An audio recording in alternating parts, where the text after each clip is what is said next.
The lower Colorado River Basin states of Nevada, Arizona, and California are offering to further cut the amount of water they get from the river. The lower basin states say these cuts are part of a plan to stabilize the river's water supply and would be in addition to the water reductions they proposed earlier this year when negotiations with the upper basin states failed. Those negotiations are to determine how the upper and lower basin states manage the Colorado River and how much water each state gets from it. The current guidelines for that are set to expire at the end of this year. So what impact is the new proposal having? Joining us now, Alan Halali, water and environment reporter for the Las Vegas Review-Journal. Welcome back. Thank you for having me. This newest proposal, what are they proposing and how significant are these cuts? They are pretty significant, perhaps the most significant we've seen in modern history.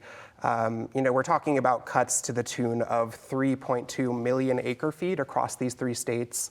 And for Nevada, that could be about 50,000 acre feet per year in 2027 and 2028.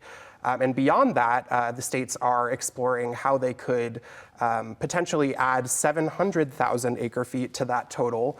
And that could be an additional 50,000 per year for Nevada. Now, you may know that Nevada has the smallest share of the Colorado River. We have 300,000 acre feet.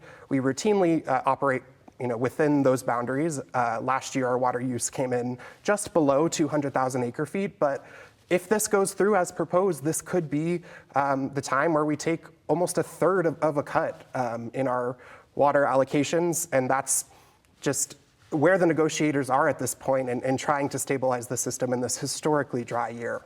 For some context, an acre foot of water is? An acre foot of water is the metric usually is that it's enough to sustain 2 single-family households for a full year. Okay, so lower basin states, including Nevada, are sweetening the deal. What has the upper basin's response been? Really, there's been radio silence. We saw the upper basin call for a third-party mediator to, I suppose, break through in some of these stalemate talks that we've been seeing for years now. But the reality is the upper basin has not offered any mandatory conservation commitments. They have discussed voluntary ones, but in my conversations with the lower basin negotiators, they cast some doubt on that. They talk about very frequently that they feel that pain every year, even in not dry years, because of their obligation to send water downstream to us here in the lower basin. Will you remind our viewers what the upper basin says is its reasoning for not making any cuts or proposing any cuts? Right. Well, they say, because they don't have reservoir storage as significant as we do here with Lake Mead, and Lake Powell is, very closely tied to those releases to Lake Mead. They say that they can't take those cuts because every year, no matter if it's a wet or a dry year, they have to shut off users, and their state engineers have to proportionally take some of those cuts for folks. So they say that they don't have any more to give, that we should live with the river that we have. The overuse problem is largely a lower basin problem, but the lower basin is also really the only party here that's offering something on the table. So the lower basin cuts, are they going to happen? What happens next? Yeah, so the Arizona legislature will have to approve it, as well as California and Nevada water agencies. I believe it should be discussed at the next Southern Nevada Water Authority meeting. And it's pending that, as well as the release of potentially some federal funding, that additional 700,000 acre feet that I discussed that they're exploring.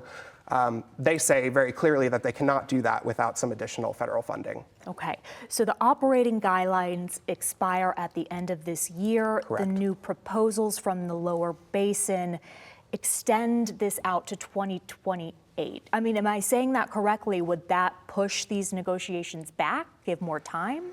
That's what the implication is, I think. I think this is the lower basin saying, we're kind of at our wits' end. There needs to be some immediate, sweeping cuts to stabilize the system, and this is what we can offer in the short term, absent some upper basin cooperation.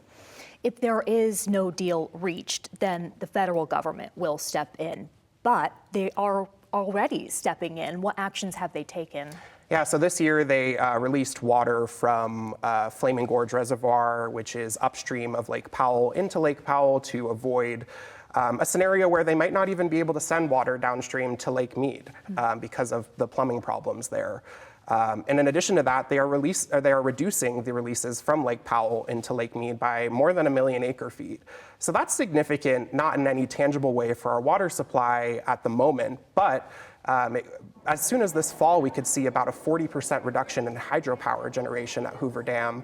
And that's significant, maybe not for urban southern Nevada, but for some of our rural utilities that tend to rely on that almost exclusively for their power generation. Lastly, tell us about this past winter and its ability to impact the drought. Absolutely, yeah. It's been really a meager year for snowpack in the Rocky Mountains. You may remember that 2002 was the year that we kind of started taking water conservation seriously in southern Nevada because of just how poor the yield was when we talk about runoff into Lake Powell. And water managers and hydrologists are saying that this could beat it. The runoff season runs from April through July, so we're still kind of in the thick of it. But yeah, I mean, we're talking about like 20% of normal.